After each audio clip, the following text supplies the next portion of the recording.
Pegasus Podcast, presented by Night Sports Now. UCF news, views, and a few hot takes. Now, here are your hosts, Bailey Go Knights Adams and Christian Charge On Simmons. Welcome into episode 294. Be sure you're following us on Twitter at BaileyJAdams22, at ByCASimmons, at Night Sports Now, and at Pegasus Podcast. You can also email us at PegasusPodcast@ksn@gmail.com. UCF's now lost 9 October games in a row, 3 games in a row this season. They're now down to 3-3, 0-3 in the Big 12. They lost 20-11 to Cincinnati at Nippert Stadium in a very, very misleading scoreline of a game, I think. But hey, how's it going? It's going great. Obviously, I've had a really chill morning. I'm amazed that the cops have not been called on me. I've just been yelling obscene things on my television. I've just been grunting. I apologize.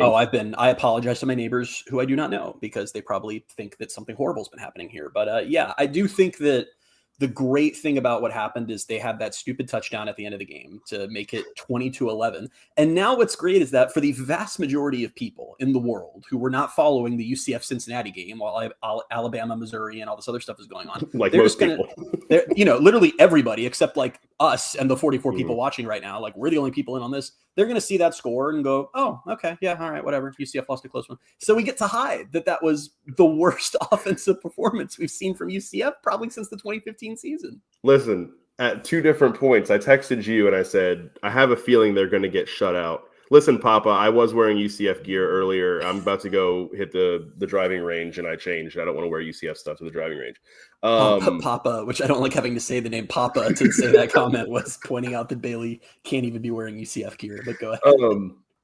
But yeah, I texted you early on. And I was like, I think UCF's going to get shut out. So I looked it up, and they hadn't been shut out since 2008. So I had the stat for that. Then they kicked the field goal. 45-yarder by Noe Ruelas, and I was like, all right, don't need that stat anymore. Repurposed it for a tweet anyway. Then later on, I was like, they're just going to get stuck at 3 points. And I looked it up, and that they had not been held to single digits since Thanksgiving 2015. Then they scored a late garbage time touchdown, and I didn't have to use that stat either. So they lose 20-11, and the offense was awful. The defense was great. Like, the defense was really, really good. And that's what just this whole season is going to be UCF wasting what looks like a really good defense. What's funny is this offseason, we had many podcasts where you and I said something along the lines of, hey, this defense is shaping up to be a really good defense. They're probably going to have to win some games this year where the offense can't really do anything and the defense keeps them in it. What I didn't account for, and this is my mistake and your mistake too, what we didn't account for when we were saying that was we assumed that the offense would be like, an offense that at least exists. And unfortunately, that's not what this is. This is just it's an offense. Completely inept offense. It's an offensive offense. And it's what's really frustrating, and it's why things aren't going to get better. Sorry, everybody, spoiler, is there is not the one issue where it's like, well, if they could just figure out this. If they I know it's human nature if you're a sports fan to watch a game of football and immediately go, well, let's talk about quarterback. I don't even think quarterback is in top 3 of issues this offense is dealing with. I really don't. And even if they did figure out quarterback, or if Mackenzie Milton found more eligibility and hit the weight room or whatever, it doesn't change that there are just a myriad of issues that they cannot overcome. And the problem and what happens in games like this, and we've talked about this a few times, is there have been points throughout the season where one of those issues rears its ugly head at one point or another of, oh, this is a game or a drive or a quarter where the wide receivers aren't able to get open, or this is a series where the offensive line is making mistakes, or where the run game isn't there. This was that game where it all happened at once. No part of the offense was working, and it was just as ugly and just as horrible as you could have imagined. And there's really not a way out because they're just kind of dealing with the personnel they have. The one thing I thought they could fix that we talked about earlier this season was the penalties, and it's actively getting worse. And I'm sure the constant shifting of personnel is not helping that. 10 penalties for 75 yards today. I don't know. I don't have them listed out one by one, but I'd guess probably like 8 of them were on the offense. Does that seem pretty I don't know. I remember there was the one pass interference they called on the defense, which I don't even think was pass interference. Well, let's see. How many different types of penalties do we have on the offense? We had delay of games. We had holding. We had chop blocks. We had illegal man downfield. So that's 4 right there. And that's just had to have been a false start at some point. Obviously, yeah. Like I'm just saying, like we're up to like 5 just different types of penalties on the offense, not even just total penalties. So yeah. And that was what was so annoying is like this offense isn't good, but they were moving the ball pretty frequently. But whenever they did, they'd kill it with a penalty or 2 or 3. Let's discuss, because there's 2 things to this. One thing is I feel bad for Cam Fancher in that he had arguably his 3 best moments of the day taken out by penalties. He had a 35-yard, and all of these were gorgeous throws. He had a 35-yard pass, a 25-yard pass, and a 20-yard pass. And all 3 of those were wiped out by various penalties. But at the same time, I want to point out when you say they were moving the ball, because you're right, they had multiple prolonged drives. I want to be clear that when we say moving the ball, here's what we mean. And I mean this on 90% of plays. Cam drops back to pass, looks around, no one's there, pocket starts to collapse, he runs and picks up 8 yards, and UCF just repeats that the entire day. Yeah. And that was the offense we saw today, was just Cam bailing them out of a play where nothing is there, and they still can't run the ball at all. So, yeah. That's what the funny part is. So if we talk more specifically about Cam, he threw the ball 49 times. He was 28 of 49 for 222 yards. It's an average of 4.5 yards per attempt, which is not good. But he ran the ball 20 times for 108 yards and a touchdown, 5.4 yards per carry. UCF had 191 rushing yards, but that was 108 from Cam Fancher and 1 late on a 22-yarder from Miles Montgomery, because his average went up to 4.3 yards per carry with a 22-yard run, but he couldn't get anything going because the offensive line. Jaden only had 2 carries. Stacey Gage was decent. Like he actually was getting some. He was a bit of a surprise. He was doing pretty solid. Miles Montgomery, before that play at the literal end of the game when Cincinnati was just like, whatever, the game's over, he was averaging 2.6 yards per carry. So and there's nothing the staff can do at this point about this issue. It's just the personnel they have, and it is what it is. But the degree to which they cannot run the ball at all is shocking, and it's not going to get easier. And I don't know how you're supposed to have an offense that works, even without all the other problems. Like, even if that was the one problem that they just can't run the ball. And it's not, I want to be clear, like, I'm not saying he's the best running back in the world, but I'm also not saying this isn't like Miles' fault. I'm not watching this game going, man, I can't believe that. Actually, I was kind of getting annoyed by the announcers because they were kind of implying they're like, oh, they're just all over Miles. It's like, yeah, gee, it's almost like there's guys who are supposed to be blocking for him and they're not doing that. But yeah, the offensive line just can't run block. It can't. We've been talking about this game after game. I don't have to repeat myself for the 50th time, but it's just, especially against a good D-line like Cincinnati, this is what happens. Every time it was handing the ball off to a running back, whether it was Miles or Jaden or Stacey, there's just nothing there. It's just a wall of guys coming down on you. And Stacey was the only one who seemed a little bit better at kind of like trying to make a little something happen. But even then, you're talking a difference of like 2-3 yards. It's not they finally had a game where they didn't have 1 or 2 explosive runs to mask just how bad it is. And it's bad.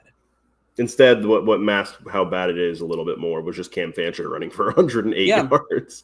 But again, those are 2 different types. Like I know those are all the rushing stats, but they're not designed runs. It's not supposed. The offense is not supposed to be that like that. No, it is the benefit, I guess, of Cam and his skill set. Go away. JP's comment here. I love JP Gilbert. I'll say that right now. But anytime the subject of hockey or the Florida Panthers comes up, I turn into his biggest hater. Anyway, I think that's what's frustrating is they weren't able to finish drives because of the penalties, because of the inability to sustain the actual ground game. But they were able to create a little bit more because of Cam. He was able to do that, and I don't know. He's not the best quarterback in the world, but none of these guys are good. So that's the boat I'm in. Is this might be a potentially bad thing to say or a wild thing to say, because I'm fully aware of, like, I swear to God, I'm aware of the fact that Cam Fancher and all the time he's played for UCF, they've combined for 11 points in all of his time. I get that. Yeah. I get that technically when he's out there, they don't score the ball, but at the same time, for the rest of the season, I feel better about Cam at quarterback than Taven.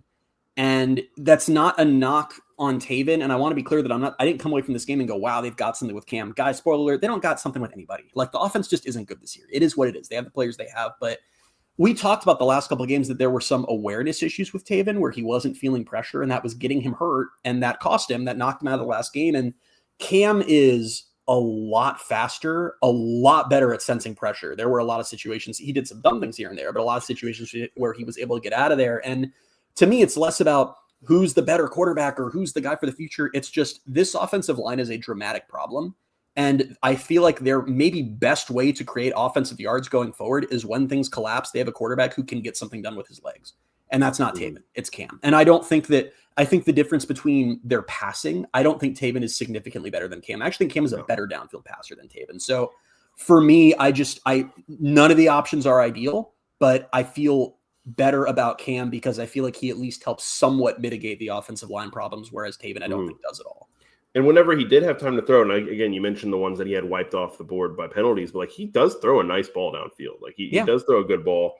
He was getting a little bit, I saw on the timeline, he was getting a little bit of comparisons to Timmy McClain, and I think rightfully so, because he had, I think, 2 or 3 no, yes moments in this game where, I don't know, it happened last week against Kansas too, and it happened in this game where he gets like he feels the pressure and he starts to try to escape. He runs back 15, 20 yards. And as he's doing that, he just happens to just lose his balance. It's like I texted you and I was like, I've never seen a quarterback almost sack himself as many times as he has in the last 2 weeks.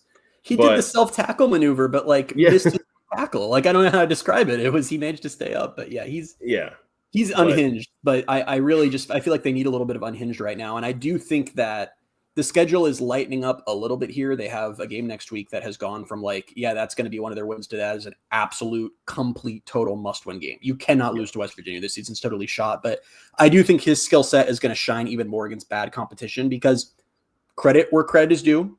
If you listen to this podcast for any amount of time, you know that I find Cincinnati fans to be the worst human beings who exist on this earth. Hate them. Bad human beings. But that team's really good.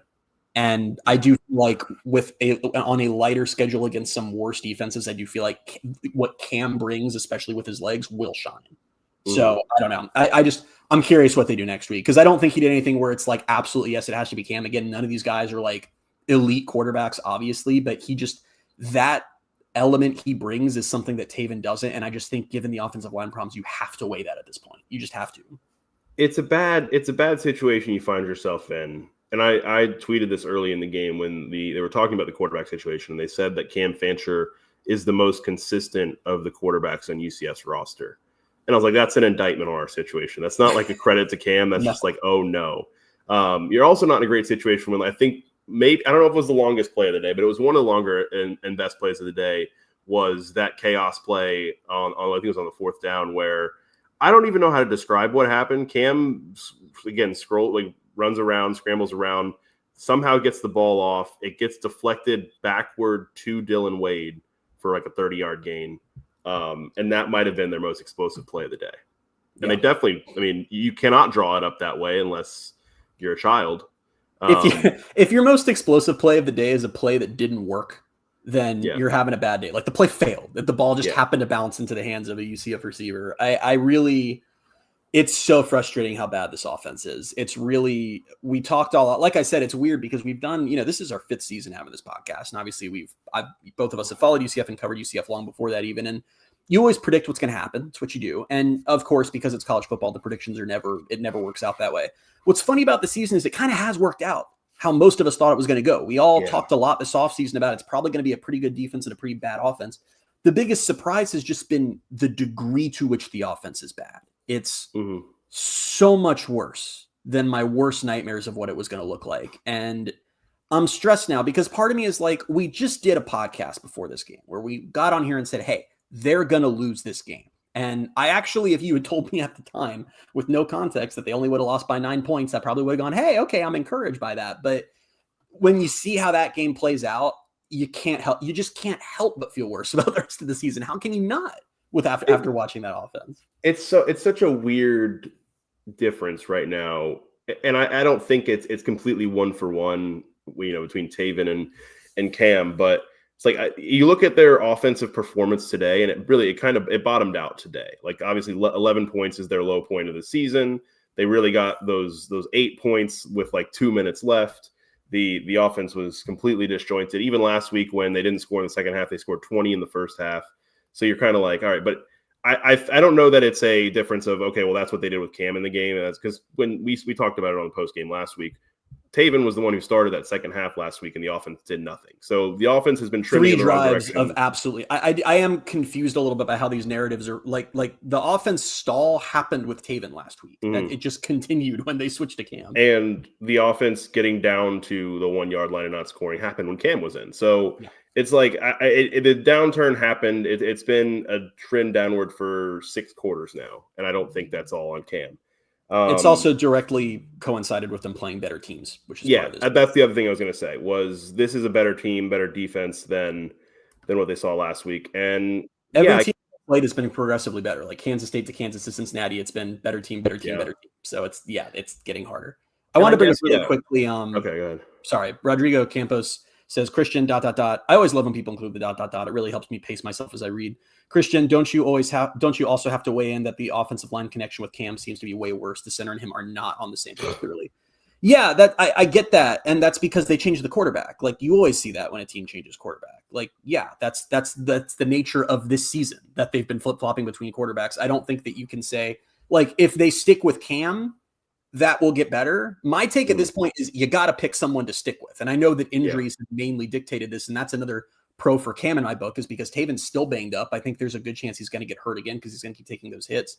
And also just on the center really quickly, I don't like doing the whole call out one player thing, but Carter Miller, who's been largely okay this season, just had an unspeakably bad game. And I don't think that you can call it the quarterback relationship when there are multiple false starts where the entire offense goes with the center.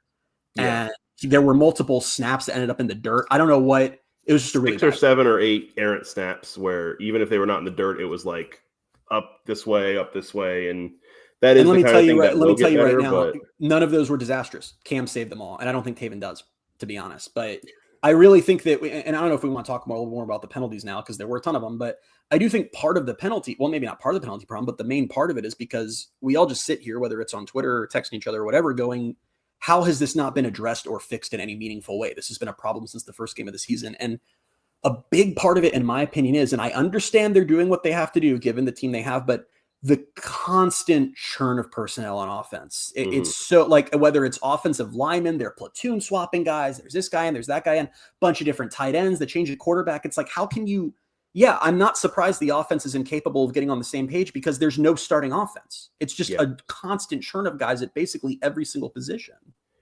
I said it last week, and I'll say it again right now. I didn't really pay the closest attention to personnel, so I'll have to look at it back on the game again or wait till the PFF stuff comes out. But as much as you just said, they've got to go ahead and just pick a quarterback and stick with him. Stick with an offensive line. I cannot tell you enough how much it bothers me that they're like almost running rotations out there with the O-line. I know. I don't know how that's supposed to work. And it clearly isn't. It's genuinely hurting them. And I know not all of it, like Owen Spell, who then committed several egregious penalties. That was a Rubel injury situation why he came in, I believe. But either way, you're right. It's the specific, they've been doing like platoon swapping with guards, like pull the 2 guards, bring in 2 guards. It's not working. They need to like pick your best offensive line and stick with it. I understand that offensive line's still probably going to suck, but just stick with one. Stick with one that sucks instead of doing 2 or 3 different iterations that suck, because then at least maybe you can get some of the penalty stuff and some of the consistency, issues erased. And then it just becomes, okay, they're not a very good offensive line rather than they're not a good offensive line. And they also they can't block and they also commit all these penalties because of the lack of continuity. Because the situations that truly tanked, because despite what we all said, you take away the penalties, maybe UCF wins this game today. The defense played incredibly well and the offense multiple drives was able to move the ball in their own very stupid ways. The key moments that lost them the game were not, that was a really bad mistake by the offensive line. It was always the penalties. It was chop block or false start or all that stuff. That's what did it. And you're right. Man downfield on the one play with where that was simply just the alignment was wrong. Like they left the tight end uncovered. He went out for a pass. Clearly that was a mistake. Just the dumb stuff like that. You are right that if they can just pick an offensive, it's like not even just pick an offensive line, just stop the constant rotating outside of injuries and just say, these are the guys, it's not going to be good.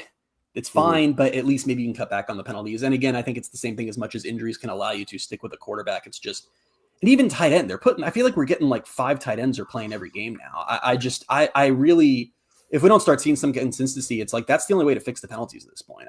You can't expect to have this many different guys out there at different points and get that consistency. It's so weird to me though when you think about it. It's like, yeah, I understand this is a largely new team. It's a new staff. They're trying to figure some things out. But now we're 6 games in. Like, yeah, if maybe you needed to take the first half to figure out your personnel and who you want out there, but starting next week, get it together and kind of, all right, make your decisions. Some guys might need to play a little less. Like, I don't want to do this every week. And then we get to, the last 2 weeks of the season. They're like, all right, we kind of have an idea of our personnel now. And then the season's over. So PBJ729 says not to pour salt into what is now a very old wound. Not that old, happened to me 7 days ago. But what happens if we hand the ball to Stacey Gage on the one last week? I feel like maybe UCF wins. Stacey Gage did seem to be doing a little bit better in those situations, and that's probably why we're now seeing some more of him. But I don't know if we didn't really talk about it too much last week, and I don't even know how much I fully believe it. But had they scored that touchdown on the one, I still think they might have lost. Like, I still think they lose. Yeah, I feel like that's kind of not getting the ball in was just so stunning. I feel like we've forgotten that even if they did score, Kansas would have had a minute and a half left and probably would have just gone and won the game anyway. Because that's why I said I don't fully believe it, is because the defense had played really well in the second half, but I don't know. It just felt like that was what was going to happen. That being said, though, at the same time, Kansas's kicker was hurt that game and did not perform well when he did get on the field. So who knows? Maybe some. God, what are we doing? We're not doing this. We're not relitigating Kansas. We got to focus on this loss, guys, not the last loss or even the loss before that. Do we have any more on the offense? Because I have a transition into the defense if we're done on offense. Yeah, I feel like the only part of the offense we haven't really attacked yet was the wide receivers. They also didn't have a very good day. But they were playing a pretty good defense, and also it's a lot of inexperienced guys. I still really like Wade and Charles. I still really like some of these young guys. They're just not there yet, and they probably shouldn't be out there right now. But the good news is it's kind of like when we played Milton as a freshman in 2016. It was terrible, but there was payoff down the road. If these guys stick around for next year, them having this experience now will pay off. It just hurts right now. But I think that's about it on offense. I think so. We'll probably have more when we come to our we spent more minutes on the offense than they scored points. But anyway, go ahead. By 10. By a lot. So this game was a 20-11 game. So we've talked about, okay, wow, they only lost by 9. The game without the penalties probably is even closer. UCF might win, and that's because of the defense. And I'm going to read you some of the head-to-head team stats here. It's shocking. Because I mean, obviously we watched the game, so it shouldn't be that shocking. But you look at it, if you don't look at the score and you put these two side by side, you're like, yeah, UCF won.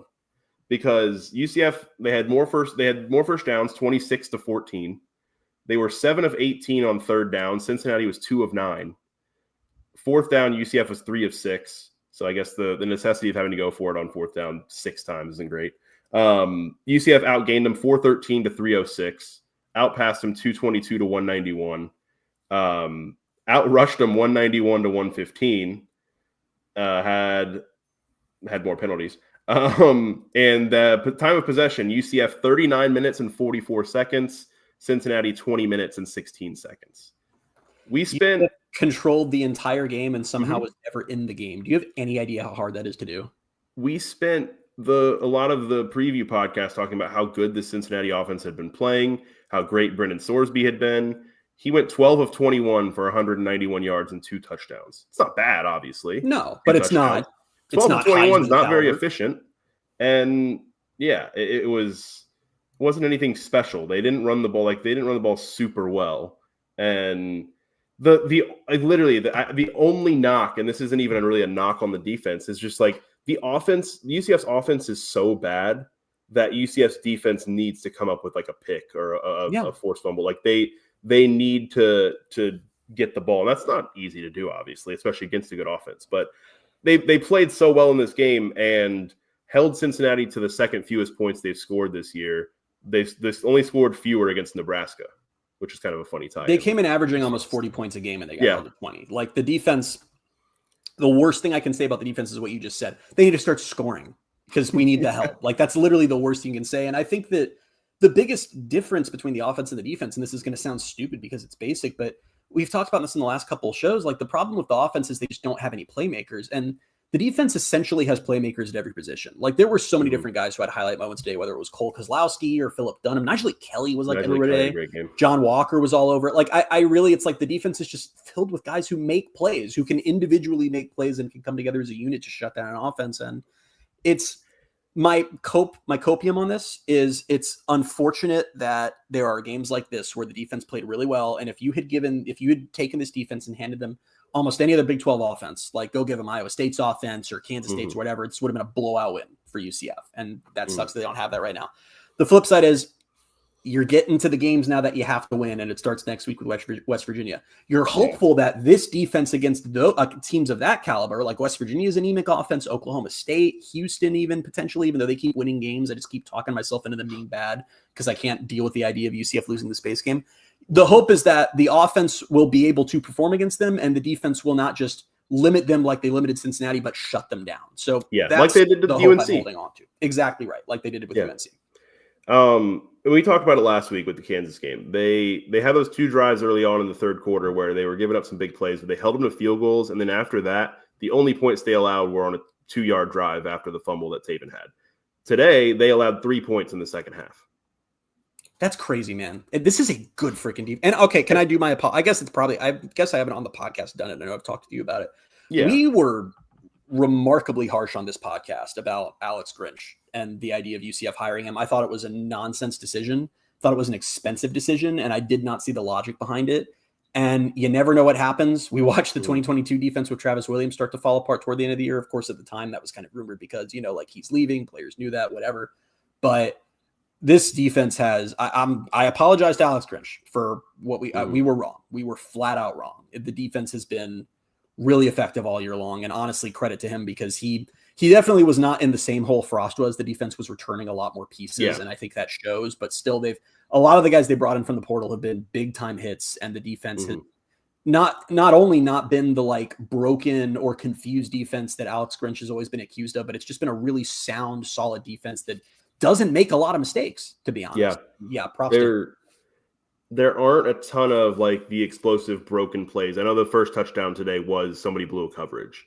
We haven't seen that a lot this year. No, that was the exception. There were 2 bad plays that the defense oddly uncharacteristic, because I would say like a lot of old UCF defenses, I would have been like, yeah, that happens all the time. But I don't think that's happened all the time with Grinch's defense. So yeah, I mean, we will always as podcasters reserve a right to flip back on this if things go downhill. But for right now, I will say don't I worry. Apologize. Check back in after Texas Tech scores 56 on UCF where I'm at. But the other thing I want to bring up about the defense too, and not as much for the offense, but the other thing, just credit to Alex Grinch and that staff, is we talked so much about, we did so many off seasons with Gus where they bring in all these portal guys and we go, wow, all these guys are so good. And then the season starts and it's like, whoops, none of them are good at football. And you just look at the guys that they brought on defense this year: Philip Dunham, Lewis Carter, Cole Kozlowski, RJ Jackson, Kelly Lawson. Like there's more I'm missing. Horace Lockett until he got hurt. Horace Lockett. That's nuts how many hits they had in the portal, particularly on defense. Like not just hits of like, oh, good, that guy was able to start, but guys who freaking make plays, and some who will probably be back next year and can help what will hopefully be a better UCF team trying to achieve some better things. I mean, that's a win, but the offense is a different story, and a story that we unfortunately are going to have to live with for another 6 games here before we can start talking about how they offense. Can I extend another apology? Can I just say, I actually sort of weirdly object to what UCF just did to us, and we're the ones apologizing, but yeah, go ahead. I don't know. I don't remember how harsh I was on the podcast. I was a little harsh off the podcast because I was afraid that we were going down the same track we always had been, but I'm going to go ahead for right now and apologize to Noé Ruelas too. Yes. He had a 45-yarder today. He's down 9 of 10 on the season.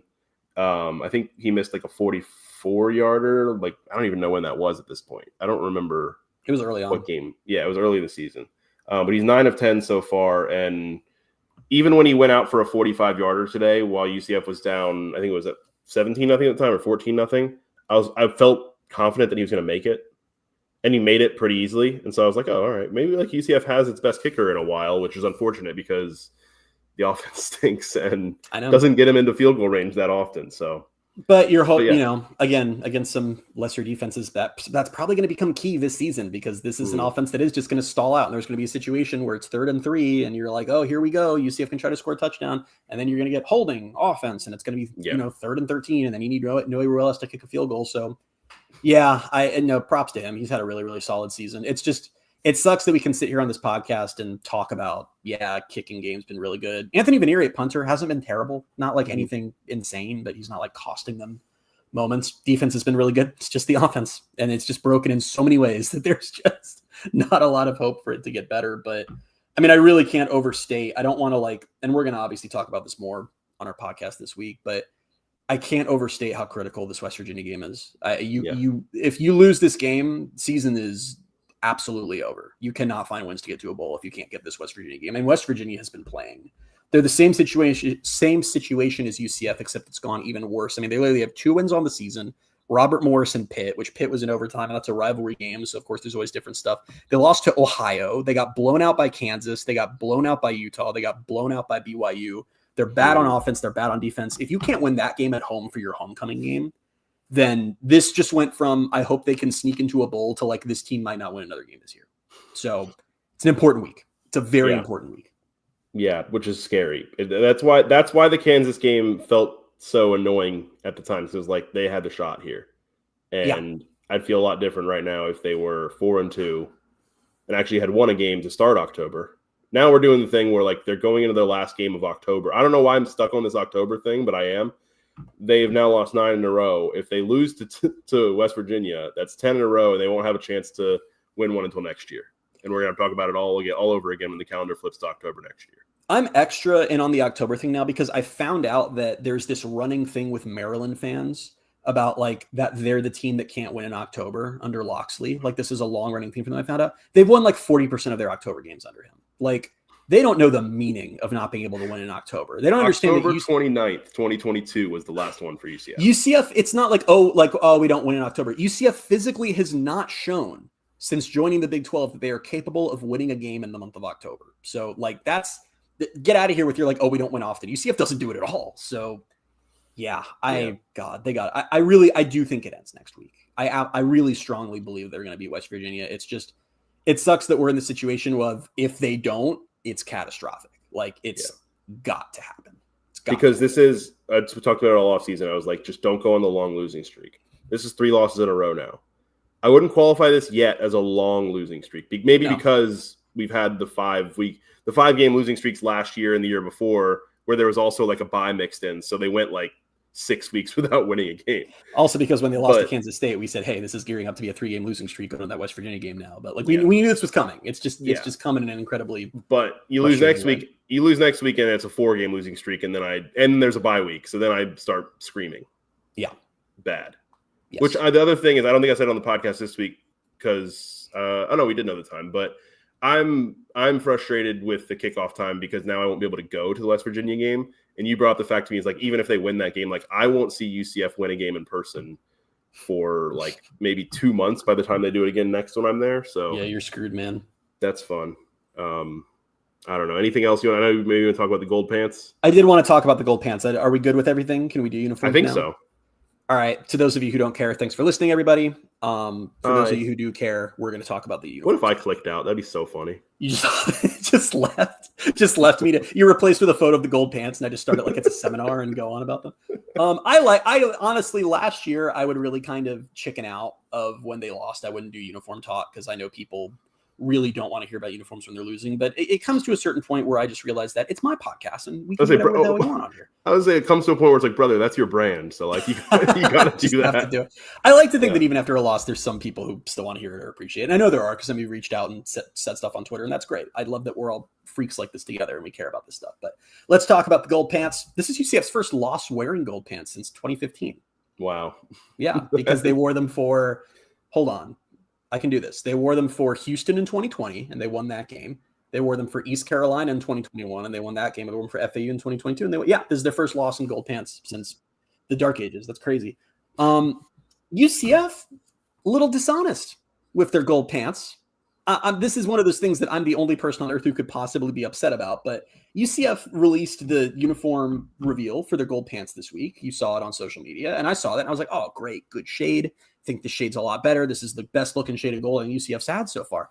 And I'm just looking through the photos and I'm like, oh, I want to see what the black Polaris stars look like on the pants. That's weird how they're in every photo UCF's posted, they're covered. The arms always covering the side of the pants, whatever. I didn't think anything of it. I just thought that's too bad. I'll see him in the game. Then the game starts, guys. And I'm sure many of you did not notice this because you're not psychopaths like I am. They're the freaking Polaris stars from last year. They're the tiny Polaris stars from the old uniform set. They're not the big 3 down the pants. They're the tiny little pinstripe one, or the tiny little pinhole ones up at the top of the pants. Bailey, what the hell? Don't ask me. I don't know. Am I wrong for thinking this is insane? That one of the pants in this set is just randomly the old uniform set? I think that's weird. I like how you're very casual about this. I was heated about this. Like I was texting you about it before the game. I know you was were. Like, I cannot believe that these pants don't match the uniform set. All I can think is like, did they know that they were going to be adding gold pants this year before they'd completed the redesign? Like, were these ordered before they'd redesigned the uniforms? And even then, how does that happen? I don't know. And honestly, like I'm in a tough spot because this like kind of killed them for me. Like I'm actually like, it just looks, and I think part of it is like, of all the details they changed in the new uniform set, one of the unexpected ones that has been one of my most favorites was the addition of the Mega Polaris stars. It makes the whole uniform feel so much more cohesive. To have your secondary color, whether that's gold or black, be really prominent on the pants. And it's one of those things where once you see the new version, you hate the old version. So as long as we've had the big ones, I look back at the small ones, I'm like, those suck. So like, it just really annoyed me. But all that being said, how did you feel about the shade? I think this shade of gold is freaking awesome. That's where you said, like, I think it's funny that you were like, I love how you're so casual about this and you're like irate. My take that I'm afraid to say is I don't really like them. Like I don't the color, you mean, like the actual I don't really like them. Like I don't hate that as far as like the shade versus old shades and like how it looks with this uniform. Better, it's an improvement. Right. I just don't think I'm a big gold pants fan. Okay.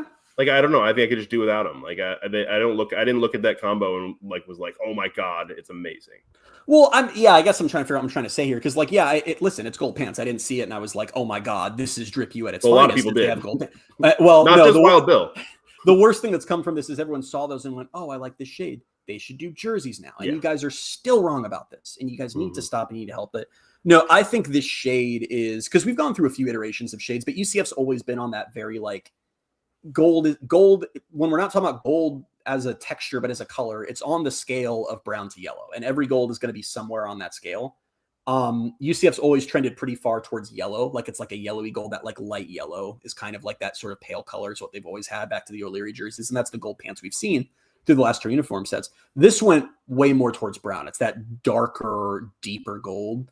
And we've seen it already. It's been on the drop shot on the uniforms. The new decals match it. And I don't know, it really works for me. I think obviously I haven't seen them in person yet, but on TV, it's just the contrast from the white is so much stronger because that's a deeper gold, and it just really worked for me. Now, I don't think that I do think that there's a limitation on these gold pants in implementation because I don't think, like, not that I don't think, guys, straight up, whoever, you're going to out yourself as not knowing anything about uniforms if you tweet that they should wear these with the gold helmets, because this is such a wildly different gold from the gold helmets. Like, you can get away with it with the drop shadow on the numbers. You can wear a gold helmet with those and it's fine because it's not that notable. These gold pants with gold helmets would look insane. Like that would look so bad because they're just such different gold. So like this might be the only combo you can do it with. So the gold pants might be just like a once a year thing, like white, gold. I guess you could try like black, gold, but so I don't think there's something we're going to see like super often to begin with, but I thought it was like a really nice change of pace. And I thought it was a good addition of like UCF sort of reclaiming gold being like a big part of the brand. Like every uniform has been super gold focused this year. So I thought this fit very well with that. I'm just heated about the stars. I'm really heated about the stars. They did black, gold. I might change my tune a little bit. Maybe I just didn't like the gold with white. Maybe. Yeah, because it's the same thing. It's still playing off the drop shadow. The drop shadow is so prominent. Like it's not going to feel out of place. It's going to play off of that. And the decal. But I kind of want to see black, gold now. I'm also curious how the pants will look in a night game. Yeah. I'm curious about these things. Also, one more thing on the gold pants, and then we can stop because this is insane. I feel like we've talked more about this than the defense.